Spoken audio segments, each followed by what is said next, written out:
Olá, o nosso convidado de hoje é um especialista em negócios com mais de 30 anos de experiência. Ele já transitou em diversos setores: tecnologia, educação, varejo, mercado financeiro, e ele já movimentou bilhões em fusões e aquisições. Mas, recentemente, ele iniciou um projeto pessoal com uma meta muito ousada e que o resultado positivo vai ser validado por você. É, isso mesmo. Ele começou um projeto pessoal que pode impactar a sua vida, seja ela onde você esteja. Qualquer pessoa que esteja nos assistindo agora pode se beneficiar sim desse projeto. E se você ficou curioso, já aciona o sininho, nos siga no canal para não perder nada. Eu sou a Ellen Michelet, estou no Tizan News e o nosso convidado de hoje é o Eduardo Braia. Seja bem-vindo. Muito obrigado pelo convite, super feliz de estar aqui junto com você. Nós que já nos conhecemos há bastante tempo, já conversamos muito sobre negócios, já trocamos impressões e vivências, e é um momento marcante, um momento importante para a gente trocar essa ideia sobre o que está acontecendo hoje no mundo dos negócios, né, Ellen? Muito obrigado pelo convite. Eu e ele, nós já temos uma relação de amizade há um tempo. E eu achei que seria imprescindível trazê-lo aqui para ele falar um pouco desse projeto pessoal, que é fruto de toda essa experiência de 30 anos no mercado de negócios. Me Exatamente. fala sobre esse projeto com metas ousadas e que pode impactar a vida de todo mundo. Bom, esse projeto é o resultado de uma vivência, como você bem disse, de 30 anos. Eu tenho 51 anos, trabalho desde sempre, desde a faculdade.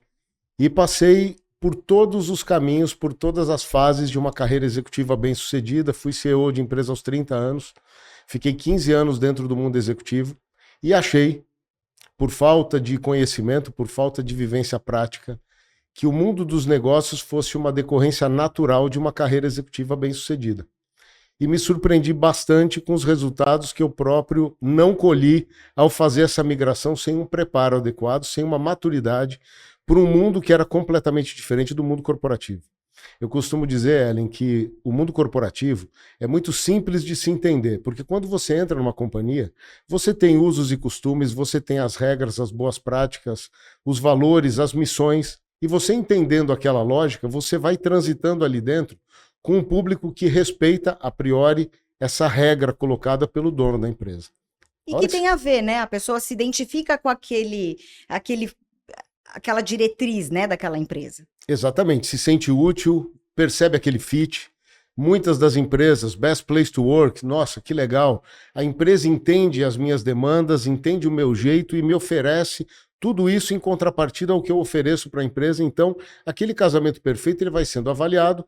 Os executivos eles podem migrar de empresas na medida em que eles mudam fases de vida, expectativas, e até aí está tudo certo. Só que a hora que você vai fazer negócios no mercado, é difícil você conseguir se situar num primeiro momento. Por quê? Porque não existe um conjunto único de princípios, de valores, de regras. Você acaba se deparando com empresários e com empresas que pensam entre elas radicalmente diferente. Então você imagina você que saiu de uma empresa que tem um certo sistema de crenças e valores e vai para o mercado, automaticamente você encaixa com algumas poucas empresas que pensavam daquela maneira, mas você não consegue interagir com todo o restante do mercado. E aí aquele executivo que sempre foi super bem sucedido vai ser um bom consultor, um bom assessor de negócios, ele fala, poxa, mas e esse empresário que não pensa em nada semelhante a mim? Ele que tem expectativas completamente diferentes, eles que têm modos de ação completamente diferentes. Como é que eu transito? Como é que eu me mostro? O que parte minha eu mostro para que ele reconheça valor na minha pessoa?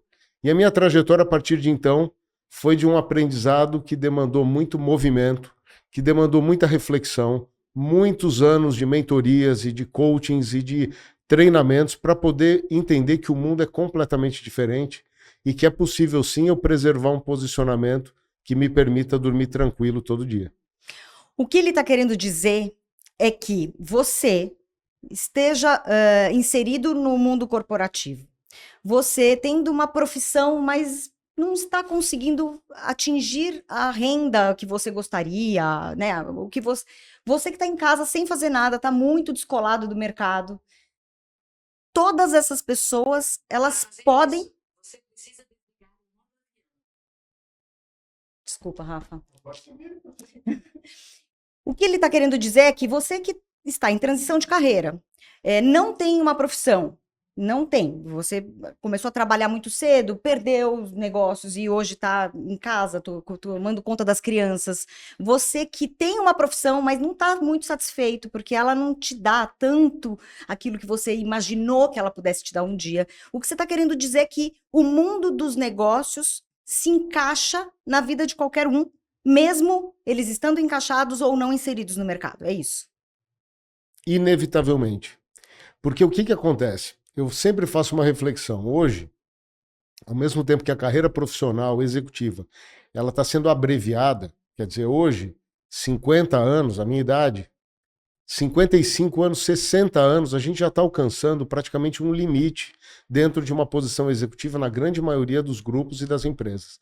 Claro, grupos familiares que tem gente de confiança, diretores, executivos, vice-presidentes, que começaram a empresa junto com o fundador, é claro que são exceções à regra, mas a imensa maioria, 55 anos de idade, 60 anos de idade, é o limite para a performance de um executivo dentro de uma empresa.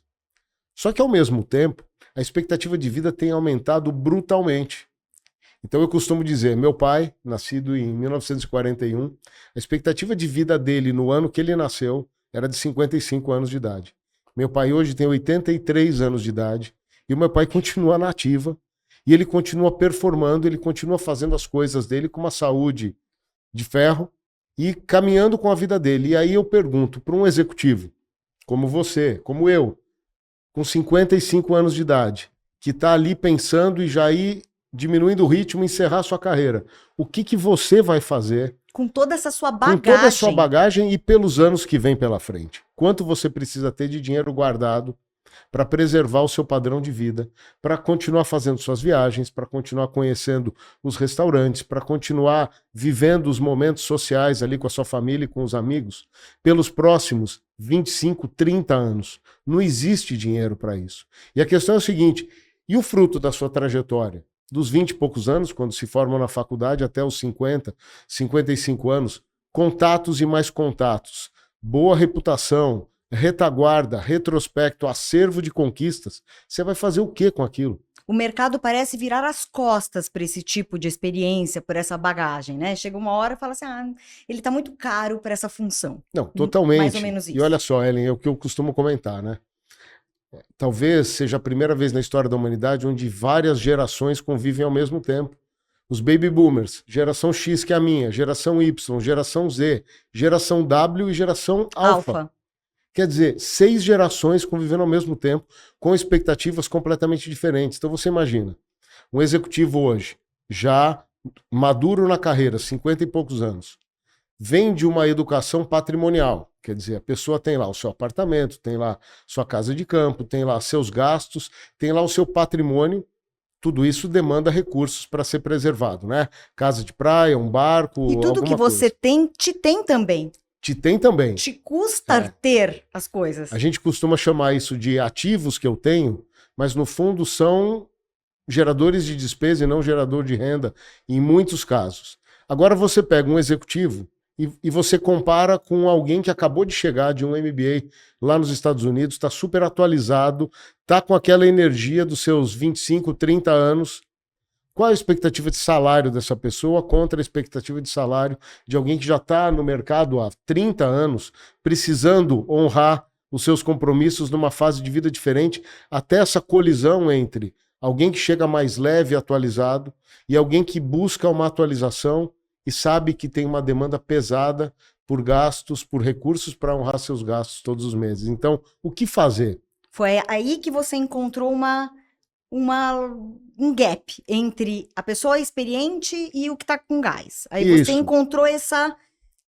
Porque, exatamente, porque o que acontece? Todo esse repertório, toda essa história de vida, toda essa maturidade de já ter vivido experiências e ter colhido resultados delas, mas para quem que isso pode interessar? Isso interessa para todo mundo. Para o mercado. Se existe um respeito do mais maduro, olhando para o mais jovem, sem julgá-lo, olhando para a leveza e para a energia que ele pode trazer para o mercado de trabalho, e consegue munir esse mais jovem das experiências, dos resultados das suas experiências, de uma forma harmônica, de uma forma construtiva, isso forma vínculos ali espetaculares. Então hoje, o mais jovem, respeitado, ele quer ouvir, quer se conectar com o mais velho. Agora, como que o mais velho pode colocar para fora o seu conhecimento? De uma forma específica. Ele pode fazer isso através de uma palestra, ele pode fazer isso através de uma mentoria. Agora, uma palestra não é ir lá e despejar o seu conhecimento, o que você tem orgulho de contar da sua história. Precisa preparo para isso. Precisa você saber que você está lá para atender uma dor de alguém. Quem é esse alguém? É um público? É um mais jovem que está querendo absorver informação? Como que você transmite a sua informação? Seja numa palestra, seja numa mentoria. Existe um protocolo, existe um processo de transferência de vivência. Que, de um lado, alguém tem que estar aberto para receber, e do outro lado, alguém tem que estar preparado para transferir para lá. E é sobre isso que eu baseei um dos pilares desse programa de mentoria que eu criei. É um processo de como você aportar valor para o outro lado. O que ele está querendo dizer, gente, em linhas rasas, obviamente que ele vai aprofundar aqui em cada um dos temas, né, em cada um dos pilares estruturantes dessa nova modalidade. O que ele está querendo trazer aqui é a expectativa de uma nova modalidade profissional. Porque existe o mentor, que ele já pega a experiência de alguém mais velho para tentar mentorar os mais novos com pouca ou nenhuma experiência. Tem os coaches que te coloca para alcance de metas com mais rapidez, mas o que ele está propondo aqui é uma coisa muito maior. Todas as pessoas podem se beneficiar disso, porque Exatamente. Como fazer negócios a partir de si mesmo. Pois é, quando eu falo de mentoria, muito bem colocado isso. Eu não estou falando só de transmissão de conhecimento. Eu estou falando de criar uma mentoria baseada, fundamentada no interesse em desenvolver um negócio. Então, uma mentoria ela tem que ter um objetivo, ela parte de um objetivo. Então, um mentorado, ele é um empresário, ele é um empreendedor que tem um goal a alcançar. Só que ele sozinho, ele não tem todos os recursos intelectuais, ele não tem toda essa vivência que alguém pode aportar. E uma coisa interessante dentro do que você disse, e que também é um conceito novo, que é o mais velho mentora o mais novo. Isso não é uma verdade absoluta mais.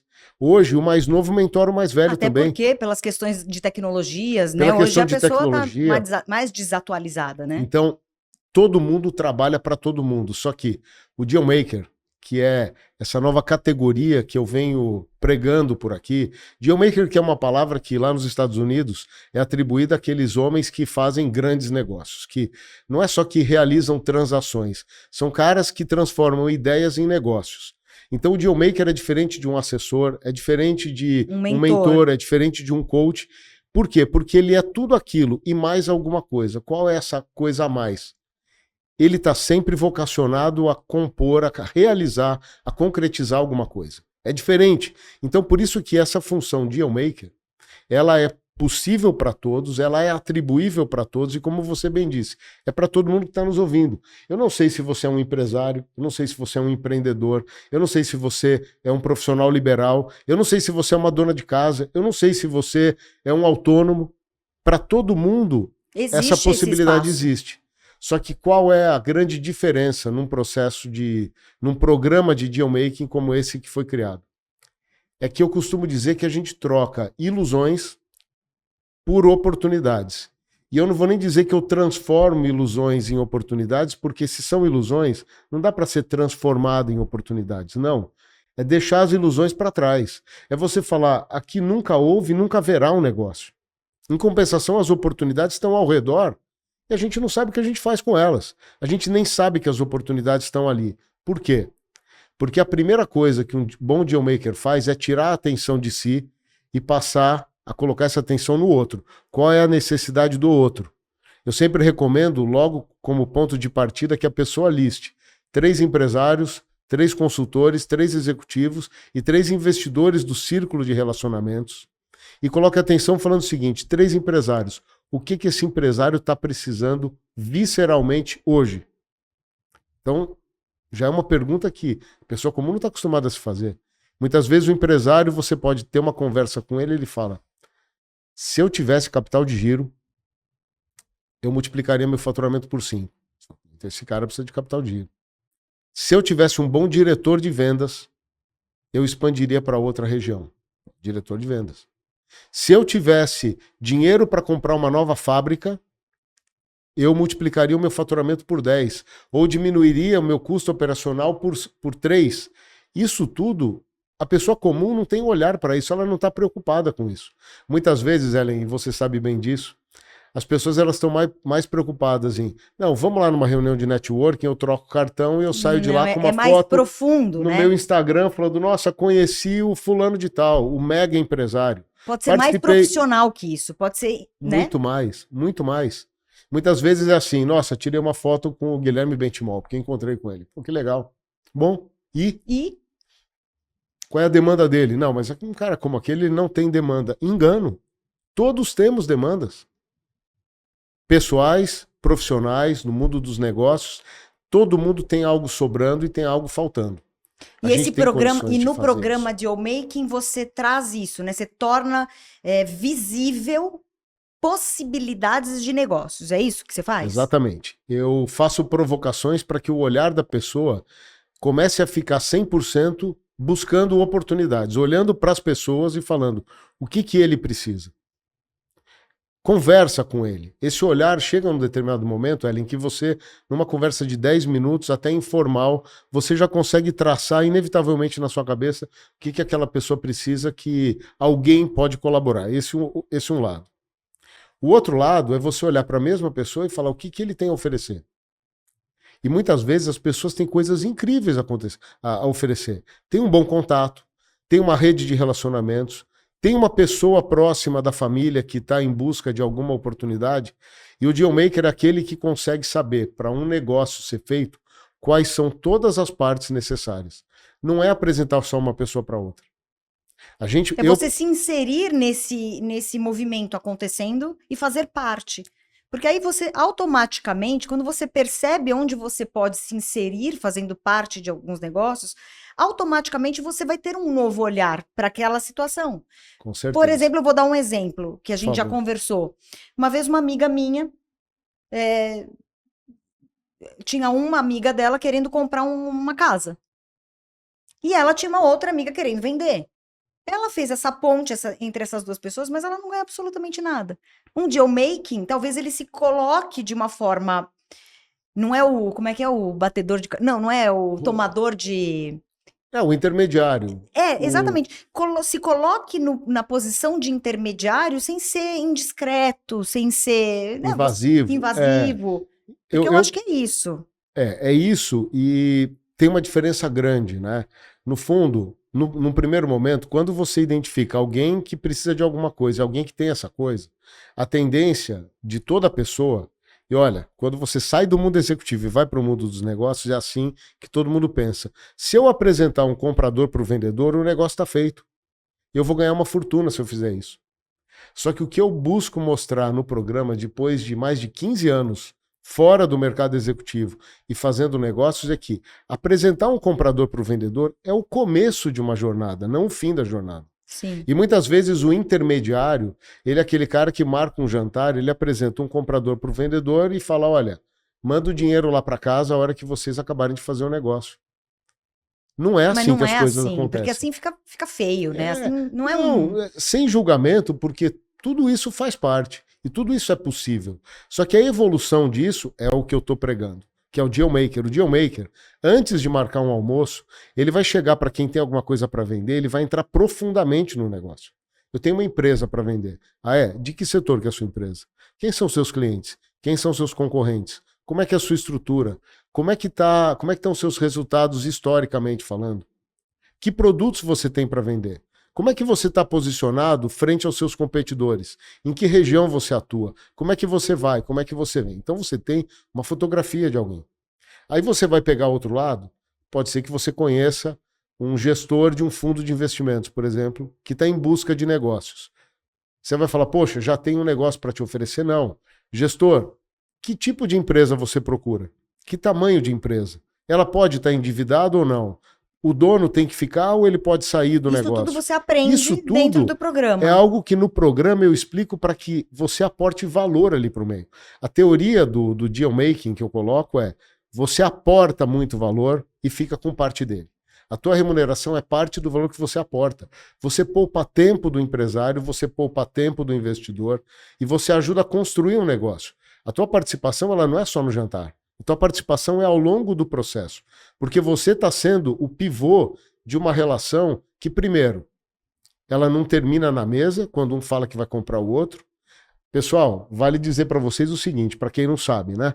Quando a gente vê aquele Shark Tank, e já conversamos inclusive com alguns Sharks, e eles próprios dizem, gente, só para deixar claro para o grande público que quando a gente fala que vai colocar 500 mil reais por 20% da empresa, o negócio não termina ali não. Tem uma fase de diligência, eu vou querer ver os números, vou ver contrato social, vou buscar o CPF do fundador, vou saber histórico da empresa, ver contratos.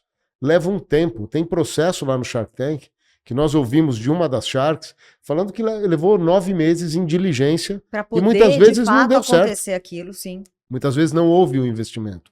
Então o deal maker é aquele cara que ele não é um iludido de que ele apresentando um para o outro Já ele vai vai ficar resolver. milionário com uma transação. Não, ele é aquele cara participativo. Aí você pode me devolver a pergunta, tudo bem, mas se vai ter trabalho, como que um executivo pode ser um deal maker? Pode. Dentro da empresa dele, tendo essa maturidade, inclusive perante o dono da empresa, quando ele vai oferecer uma solução, ele pode, o deal maker executivo, ele pode ser aquele cara que chega para o dono da empresa e fala, eu estou vendo uma oportunidade de junção com aquela empresa ali que pode evitar sérios danos para nós.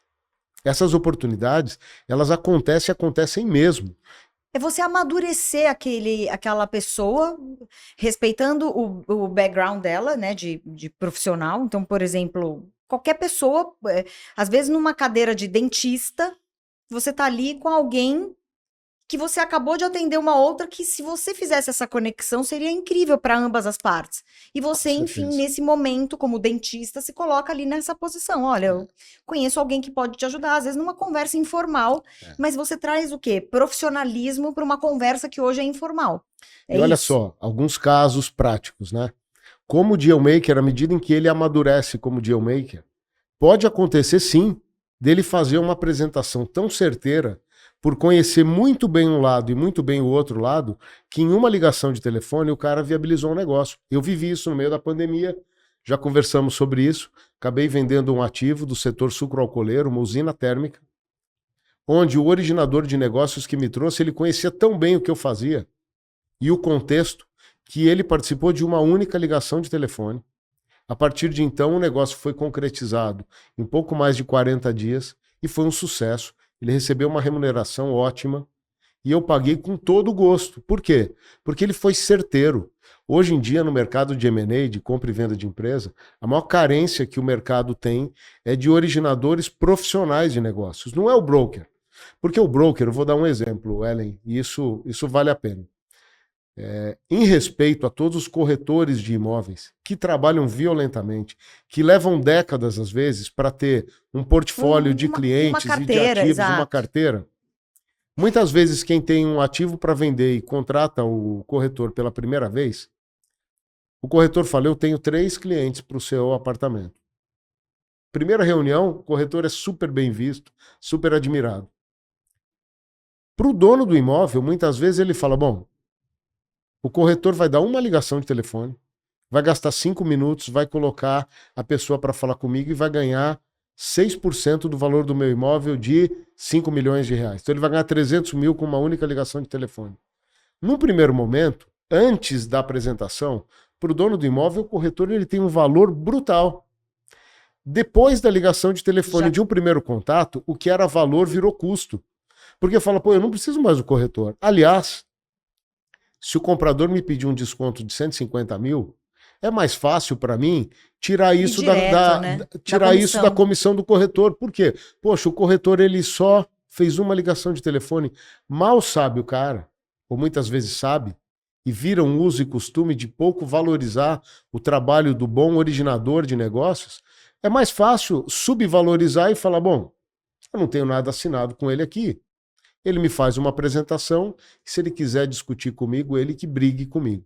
Mas Por isso que o Deal Maker, a gente ensina, e no meio desse programa, durante o programa, eu vou propondo e soltando e disponibilizando para os participantes minutas de contratos que na hora apropriada o Deal Maker tem que estabelecer. Se ele não estabelece isso, e fica aquela relação aparentemente de confiança, estou fazendo negócio com os meus amigos.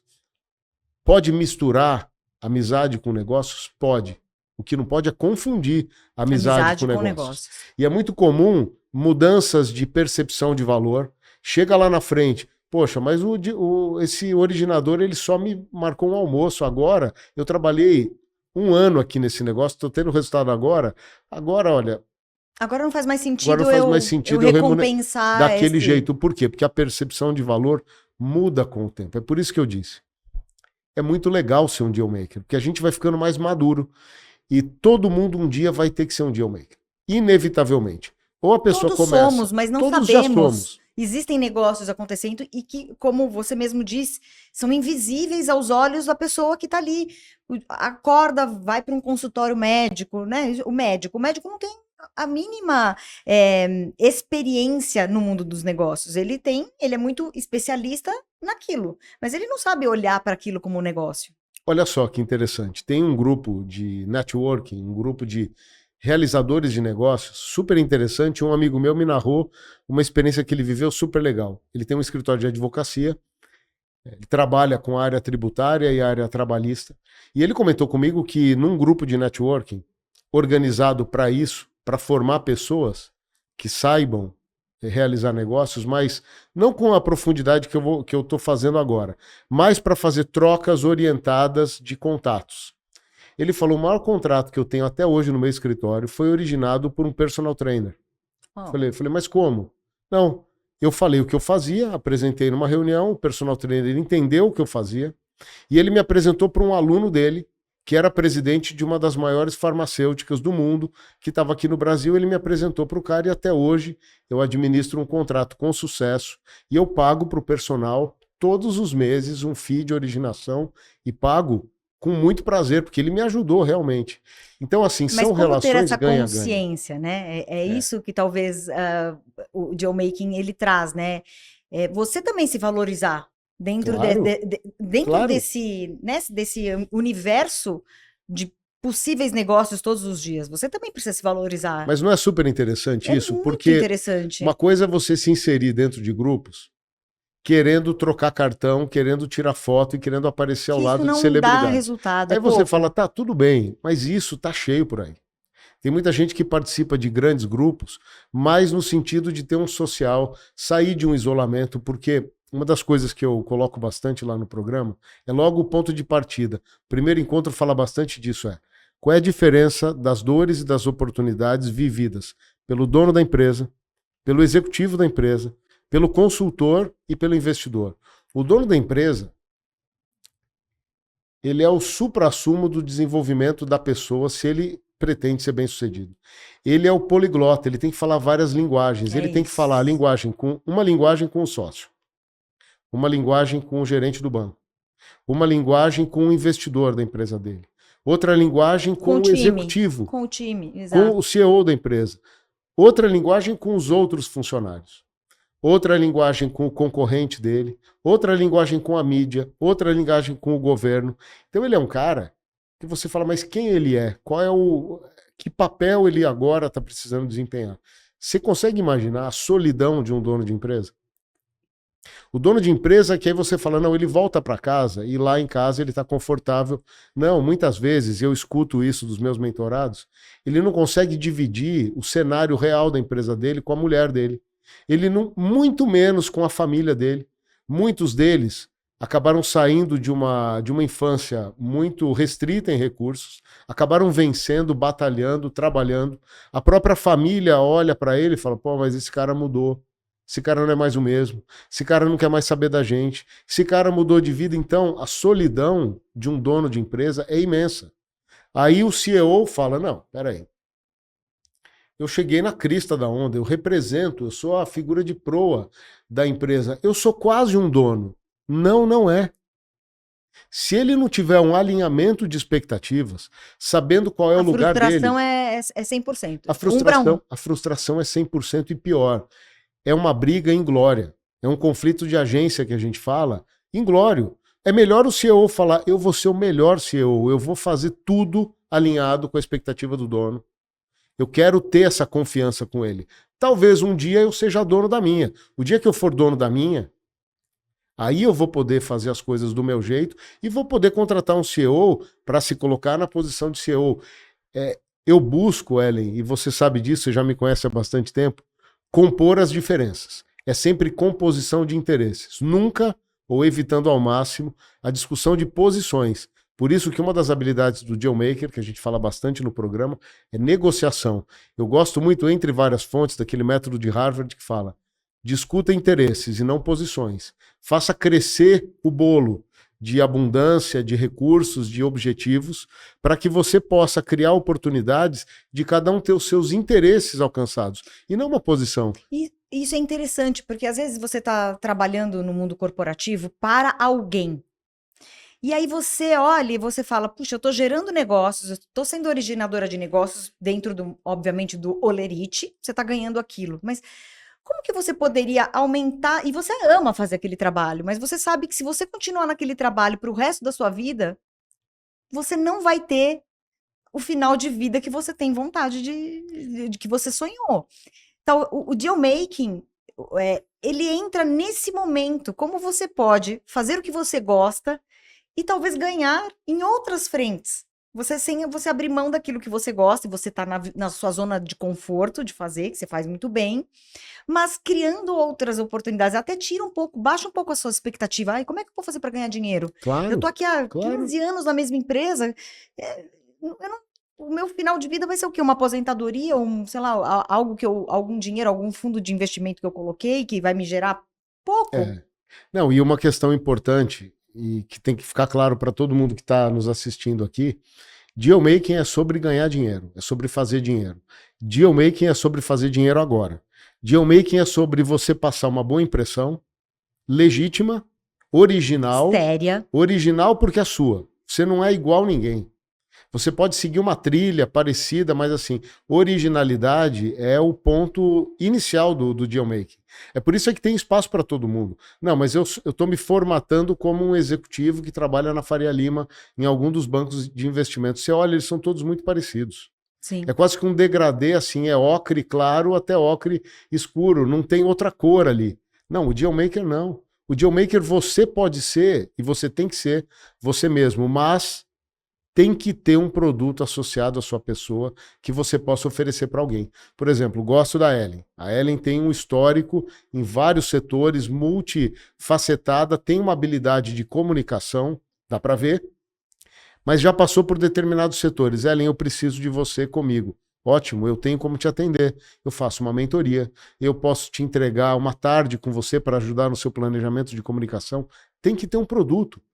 E é legítimo. E todas as pessoas, seja uma dona de casa, um dentista, todo mundo tem um produto. Todo mundo tem, só não organizou e não colocou para fora. Então, um dos encontros do dealmaking é: qual é o seu produto? Eu quero consumir você. Como é que eu consumo você? Quanto eu te pago? Quanto tempo dura? Como que essa relação ela pode ser estabelecida no tempo? E aí fala, bom, tudo bem, mas eu não tenho produto nenhum. Mas vem alguém me mostrar uma empresa e quer que eu opine, quer que eu acompanhe, quer que eu monitore, quer que eu entre com o meu expertise durante um tempo. Você já tem um produto. Você já tem um produto, e como é que você vende isso? Então eu falei de intermediação, originação de negócios de uma maneira profissional. Eu falei de mentoria, palestra, que é uma forma de transmitir o conhecimento. E o terceiro pilar? O terceiro pilar é você trocar expertise por participação acionária.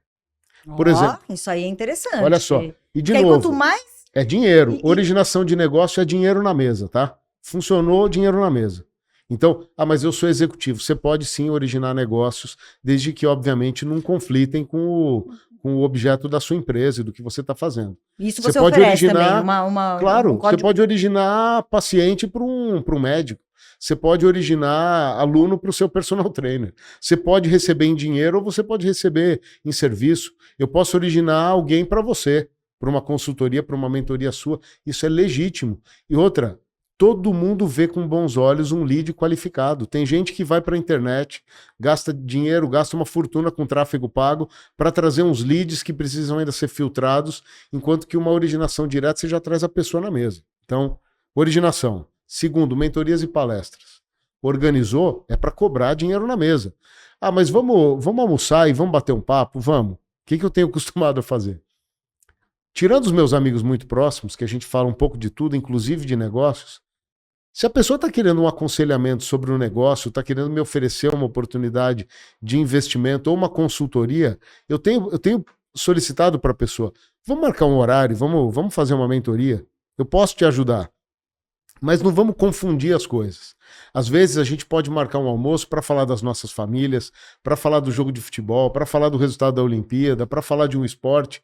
Mas quando a gente está falando de negócios, vamos nos revestir daquele respeito pelo negócio. Então me traga as informações do negócio, a gente vai tratar de business. Então, eu estou falando de mentoria e palestra, estou falando de originação e troca de participações. Troca de participações é assim. Você pode me ajudar no meu negócio, Ellen? Posso. Como é que está o teu negócio hoje? Olha, estou vendendo R$100 mil por mês e estou com o objetivo de vender 500. Você pode me ajudar? Você pode responder, posso.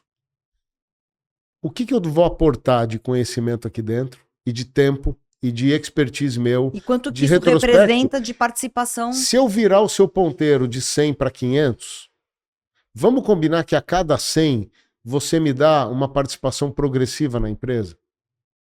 Dá para fazer isso? Se o outro lado for fair, ele vai falar, claro que dá. Eu sozinho estou vendendo 100, com você, se eu vender 500, então vamos dizer, eu já investi, óbvio, você não vai... Até esses parâmetros, a gente discute muito lá no Dealmaker. Não adianta você falar, eu quero ficar com 50% da sua empresa. Você fala, não dá, você é amador. Dealmaker amador não dá para sentar na mesa. Então, assim, a cada 100 mil que eu colocar, você me dá 0,5% de participação na empresa? É um business, Pode é um ser negócio. legal. É um negócio. Pode ser legal. Uhum. Nisso você está lá, estruturada, você pode montar um contrato, que a gente chama de contrato de vesting, que tem vários termos que a gente discute lá na mentoria, mas que é perfeitamente plausível. É compromisso de um lado sério com compromisso de outro lado sério. E isso, o que isso gera? Imagina se você começa a fazer isso agora, com 40 anos de idade. Quando você tiver 50, 55 anos, essas suas participações em empresas... podem te garantir e tirar aquela sua... Tira aquele mal-estar de falar, poxa, tá secando a minha fonte de renda. Sim. Eu vou viver de uma aposentadoria, não. Ter equity, participações em empresas, isso é estimulante. Isso te gera, inclusive, a oportunidade de continuar sendo útil, participando de conselhos das empresas, ajudando a ver as estratégias, convivendo com os mais jovens que vão estar lá no front. Gente, isso é uma solução real que você está trazendo, você está trazendo para todo mundo, porque é o que você falou, a expectativa tá aumentando, você fica mais produtivo, ao mesmo tempo que o mercado não te acha muito caro para aquilo, é uma forma que você tem de ir aportando o seu conhecimento, sua experiência em potinhos de pessoas, inclusive, inexperientes, que podem muito bem crescer com base naquilo que você criou até aquele momento, né? Você imagina que legal? Olha só, a gente tem várias experiências, algumas a gente até conversou sobre. Jovens, ultra jovens, 20 e poucos anos, querendo estruturar um grande negócio, seja um fundo de investimento, seja qualquer coisa.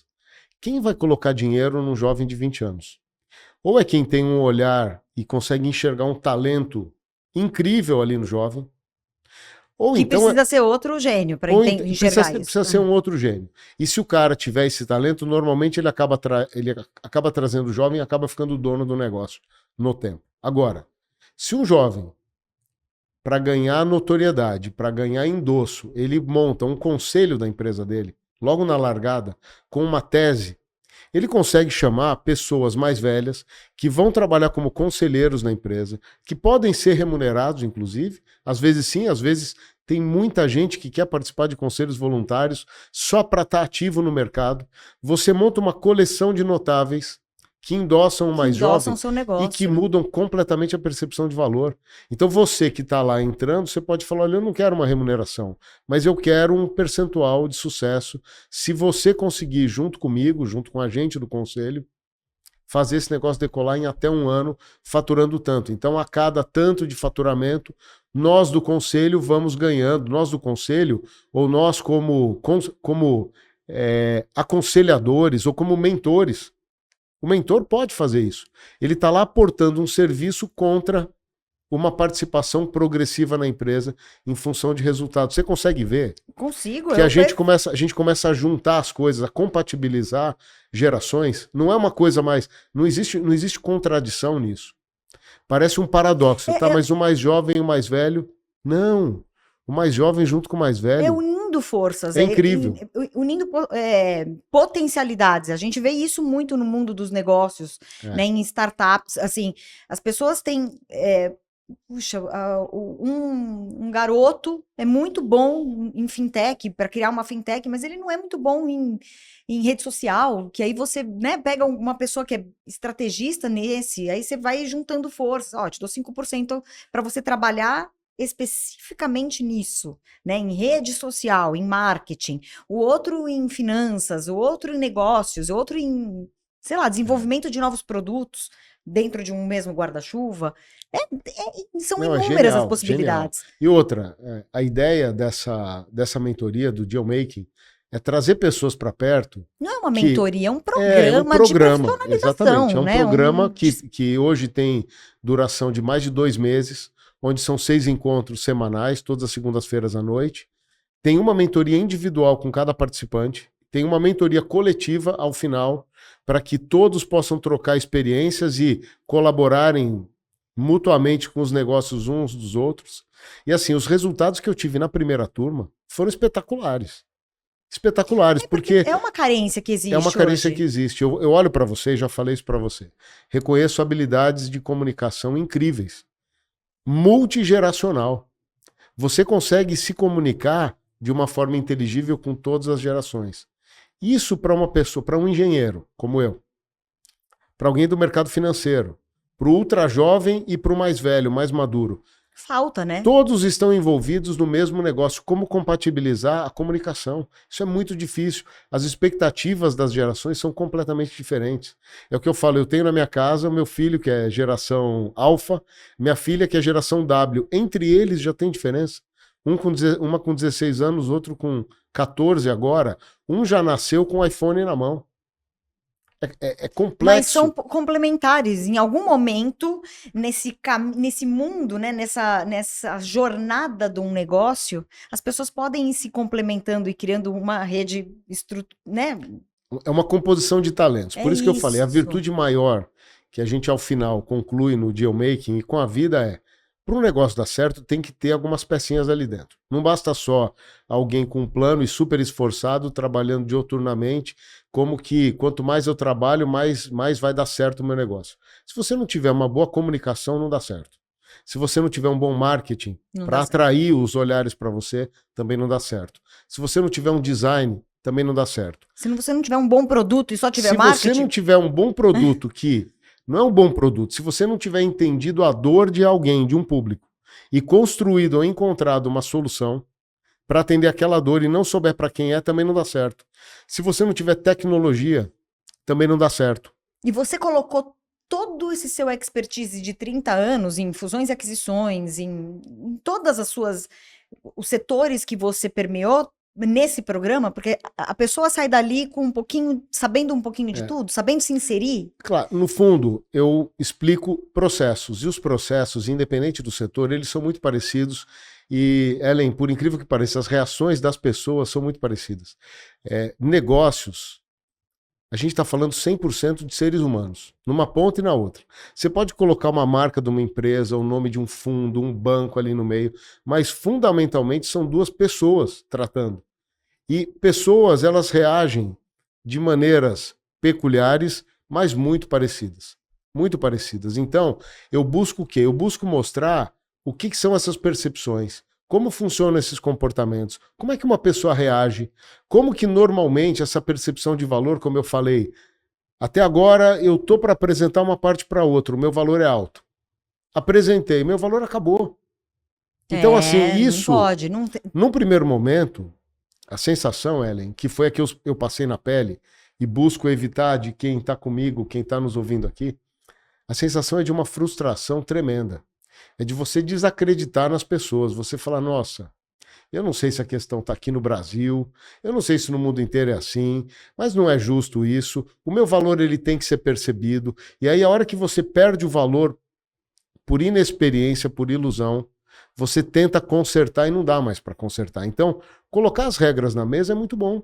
É Muito bom. lógico. É muito bom. E é isso. Essa talvez seja talvez, na minha visão, a maior solução que o dealmaking traz. É você se colocar ali naquele lugar de forma confortável. Não, eu tô valorizando algo que eu que trouxe. É aquela, eu sei que é uma história clichê, mas é aquela história do que abre o chaveiro.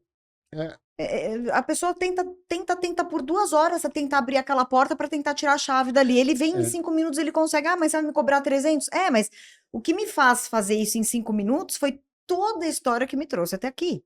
Agora, vamos lá. Se fosse só trazer uma doutrina, seria simples e eu preferia escrever um livro e passar isso para a grande massa, até como business mesmo, né, pessoal? Mas não é só isso. A questão é o seguinte: não é ensinar como se faz para ter conforto, é ensinar a conviver no desconforto. Porque não existe conforto. Eu lembro, eu não tinha ouvidos para ouvir de uma forma tão clara, mas a primeira especialização que eu fiz, que foi em 2002, na GV, eu lembro que foi uma especialização sobre negociações e contratos. O meu professor, à época, ele era vice-presidente da maior empresa de tecnologia do Brasil, e ele começou o curso falando o seguinte: olha, eu vou ensinar para vocês tudo, ou muita coisa sobre contratos. Mas eu queria começar o programa falando o seguinte: tudo está resumido em uma relação entre duas partes, duas pessoas. Cada parte é uma pessoa. Se as duas pessoas estiverem ali para cumprir as obrigações, o contrato seria dispensável. Se as pessoas estão ali frente a frente e têm a intenção de não cumprir os compromissos, o contrato também seria dispensável, porque o que vai ficar escrito a pessoa não vai cumprir mesmo. Agora, o que é um contrato? Então, eu lembro direitinho da frase dele. Ele falava assim: um contrato é um instrumento construído por dois cavalheiros que poderá ser usado por dois canalhas, que são os mesmos caras. Olha, é bem Então é forte isso. É forte. Então, assim, contrato é necessário. Tem um lado moral do que você está dizendo, a tua palavra ali, que preserva os interesses no momento da fotografia, que foi o momento em que você apertou a mão do outro. Ah, mas o teu valor, a tua percepção de valor pode ser modificada no tempo. Por isso o contrato. Cara, o contrato pode ser reequilibrado, mas olha, por via das dúvidas, eu tenho muitas relações com muitos amigos meus, acordos de confidencialidade na largada. Pô, mas eu não confio no meu amigo. Não, é para preservar a amizade. Eu misturo amizade com negócio, mas eu não confundo. Eu não quero expor o meu amigo a uma situação desconfortável. Não, você traz uma seriedade, você traz um compromisso, você traz ali um comprometimento. Um contrato nada mais é do que você... Puxa, você assume ali um compromisso com aquilo que você falou. Claro. É só escrever. E tem um lado que é o seguinte: quando você coloca no papel, parece que a tua cabeça seta de uma maneira diferente.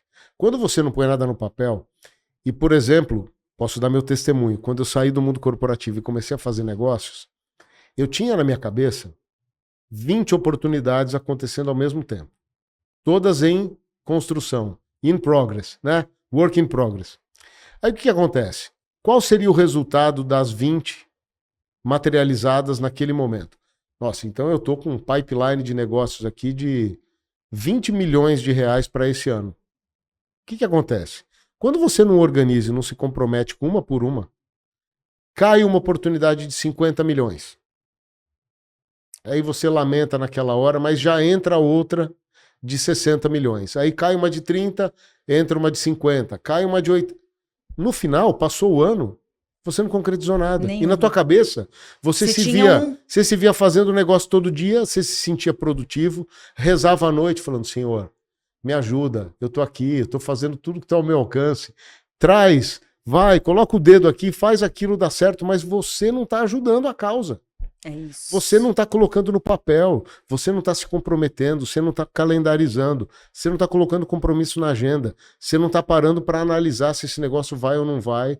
Você não está fazendo o retorno sobre a energia que você está depositando em cada um. E que custa, né? E que custa. E o dealmaker, como ele coloca o compromisso por escrito, começa a mudar alguma coisa na cabeça da pessoa.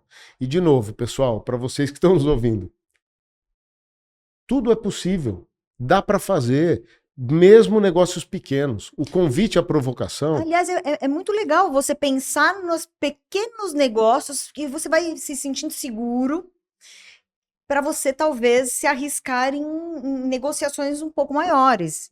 claro, E o Brian, a experiência que ele tem de 30 anos em todos esses setores que eu comecei a minha apresentação falando, é que talvez vá te dar essa segurança, porque ele também vai ser ali um ponto de apoio. Como é uma nova modalidade, talvez uma atividade, uma atividade profissional, todo mundo vai querer ter lá no link né? da bio, dealmaking. Vai, Claro. dealmaker. No Lógico que vai. fundo, no fundo, você me estimulou desde o começo de colocar um olhar sobre dealmaking, o dealmaker como uma categoria nova, e é mesmo. E é. Porque quando você fala, e eu acho bacana e te agradeço quando você fala, poxa, o Brian, múltiplos setores, já movimentou bilhões. Isso tudo é verdade, é mesmo. Numa conta muito preliminar que eu fiz de negócios que eu participei, não é que eu estava envolvido, eu estava comprometido com os negócios, a conta que eu cheguei deu quase 4 bilhões de reais de transações e empresas foram compradas, vendidas, vendas, projetos, implantações na época da engenharia. Mas, pessoal, eu queria dizer que não foi só isso que eu fiz, não. Eu, na época, eu tive um bom período em que eu atendi um grupo português, fiquei durante 5 ou 6 anos trabalhando com eles. Entre outras coisas que eu já fiz, eu cheguei a representar produtores de vinhos de Portugal que queriam vender vinhos para importadoras brasileiras. Eu lembro na época, eu, CEO do grupo, movimentando um recurso significativo, construindo resort em Salvador, condomínios residenciais, lojas de varejo aqui das redes europeias, da Decathlon, outras aqui. Gentilmente, o dono do grupo propôs para mim, ô Brian, tem alguns amigos portugueses que têm vinícola. Você sabe que em Portugal são milhares de produtores de vinhos. Eles gostariam de apresentar vinhos para importadoras aqui no Brasil. Você não poderia fazer essa apresentação? E eu, na época, falava, nossa, Mas eu nunca, que isso tem eu a nunca ver, vendi né? nada. Eu nunca vendi nada na minha vida. Primeira coisa, eu nunca tinha vendido nada. Segundo ponto, cara, eu não tomo vinho. Eu não entendo nada de vinho. Como é que eu vou levar uma garrafa? A primeira pergunta que vier do lado de lá, eu já vou tremer na base. E passei momentos de ansiedade top, cuidando da construtora, mas tendo que vender vinho. O que aconteceu? No final, vender vinho também é sobre pessoas. Vender vinho, vender obra, fazer um contrato. E no final das contas, a gente acabou representando, aqui no Brasil, uns 18 produtores de vinhos, com 5 das maiores importadoras aqui do Brasil. Então, com a Mistral, com a Gran Cru, com a La Pastina, com a Enoteca Fasano, várias delas, acabei entrando num outro meio, acabei sendo útil como um dealmaker. Por quê? Eu recebia muitas vezes o produtor de vinho aqui no Brasil, tinha que levar o cara no restaurante, fiquei amigo de muitos dos sommeliers. Quer dizer, ingressei num novo mundo. E outra, coloquei um dinheiro dentro da empresa. Então hoje, se você está aí me ouvindo, você fica pensando, poxa, mas o Brian trabalha com M&A de empresas aí que faturam mais de 50 milhões de reais. Isso é verdade mesmo. Mas eu não trabalho só com isso. Eu vejo oportunidade que tem começo, meio e fim em todos os setores. Eu olho para os amigos, eu vejo o que essa pessoa tem de valor, como é que ela monta um produto para ajudar o fulano de tal ali. É uma construção de uma mentalidade voltada para oportunidades. Pronto. Não é isso? É isso aí. Resumindo. Mas sem ilusão. Sem ilusão. De novo, é tirar aquela ilusão que no começo pode doer, pessoal. A gente fala, não existe negócio aqui. Aqui você está tentando, você tem uma segunda intenção que não dá para colocar aqui, porque não vai funcionar. Você perdendo a ilusão e focando nas oportunidades, não tentar transformar uma ilusão numa oportunidade, não. Ilusão é ilusão, deixa para trás. Poxa, mas eu levei tanto tempo para construir isso aqui, não tem problema. A gente conversa, a gente abre novos caminhos, mas a questão é, se desiluda. Sofra aí um pouquinho com esse momento de assimilar o golpe. Mas olhe para as oportunidades que estão do teu lado, você não está fazendo nada. Sabe, mais um clichêzão, né? Quando Deus fecha uma porta, ele abre uma janela. E é bem isso. O mundo dos negócios é feito disso. É portas que se fecham, janelas que se abrem o tempo todo. Você só precisa saber onde você está e como você pode se inserir nisso. A gente está falando aqui de uma modalidade profissional que há 10 anos atrás falariam é do futuro. Sabe É. aquelas profissões que não vão existir mais e outras que vão existir? Essa é uma que já existe. Só não existe uma Isso, formatação, que é o que isso. você está propondo. Que é o que eu estou implementando, porque provocado por um amigo muito próximo, um super especialista em comunicação, ele fala: Edu, quem é você? Se eu colocar lá Eduardo Braia na internet, o que eu vou encontrar lá? Você já tem o seu domínio, eduardobraia.com.br? Na época eu falava, mas por quê? Eu sou sócio da empresa tal, trabalho na empresa tal, então... Eu falei, não. Você é o Eduardo Braia. Você é o Eduardo Braia que participa desse grupo, você é o Eduardo Braia que participa desse outro grupo, aqui você é investidor. A pessoa, é você que aporta valor para os lugares que você vai. Não é o lugar que aporta, o lugar também aporta valor para você. É bidirecional. Para você não ter um sobrenome corporativo, porque virou a chave, aconteceu alguma coisa, você está completamente a pé. Então isso é uma recomendação que eu já faço para todo mundo. Você vai falar, poxa, mas pela política de compliance na minha empresa eu não posso me... Você pode escrever um livro, você pode ser conselheiro de empresa, isso tudo, você pode ter uma mentoria. Você pode investir numa startup. Você pode viver a vida inteira dentro de uma empresa. O que você faz com as experiências que você teve ao longo dessa sua jornada no mundo corporativo é algo é seu único. Então, porque existem pessoas que vivem as mesmas experiências e extraem outras lições. Não, Lições diferentes. Pessoas incríveis, que são anônimas e que muitas vezes têm um perfil público que só fala do ofício principal atrelado a uma empresa e que poderiam ser aproveitadas em muitos lugares. Outros. Núcleos de negócios, a gente sabe disso. Há não muito tempo atrás, a gente congregando grandes talentos notáveis para poderem se apresentar e para trocar experiências com grupos de interessados. A gente via muita gente que você fala, mas onde estava essa pessoa que eu não sabia onde ela estava? Ela com tanta coisa para agregar. Agora, essa pessoa pode ser você. Essa pessoa pode ser você. É você. Que congrega um monte de coisa e que muitas vezes não consegue pôr para fora todo o seu valor, não consegue monetizar com isso. Então, eu deixo essa provocação. É para todo mundo? Sim, é para todo mundo. É para todo mundo que tem um interesse em compartilhar vivências, experiências. E ganhar e ser bem remunerado com isso. Porque o que se trata de deal-making é isso, é ganhar, rentabilizar, sei lá, se valorizar com tudo que você viveu até hoje. Rentabilizar o que você tem de bom para colocar para fora. É basicamente isso. Só? Não, fora isso, hein? A gente já está encerrando. Fora isso, além de você beber dessa fonte inesgotável de conhecimento e muita experiência no mundo dos negócios, como eu iniciei, você também vai ter acesso a inúmeros novos networking que virão do Braia, virão de mim, que farei o programa, de outras pessoas que farão o programa, e a partir daquilo, num ambiente seguro, onde vai todo mundo aprender as mesmas coisas, vai fazer questão de colocar ali na mesa todos os nossos contatos para ajudar todas as pessoas que estão com essa mesma mentalidade. É isso. Eu queria só concluir te agradecendo pela oportunidade de estar aqui para dizer o seguinte: o programa Dealmaking, a minha pretensão é que seja o curso dos cursos. É isso. Se todos vierem para o programa com todo o conhecimento, com toda a bagagem de MBAs, imersões, especializações, tragam para a mesa. Porque ali não é sobre conceito, ali é sobre fazer negócios. Entre o pessoal da turma. Eu não quero ninguém vai sair do curso falando, tudo bem, você falou de ter um domínio e ter um site, eu não sei nem por onde começar. A pessoa está ali, ó. Eu preciso de alguém para me auxiliar na comunicação. A pessoa está ali. É gente que está fazendo o curso, que tem aquilo para oferecer e tem outra coisa que você vai poder ajudar.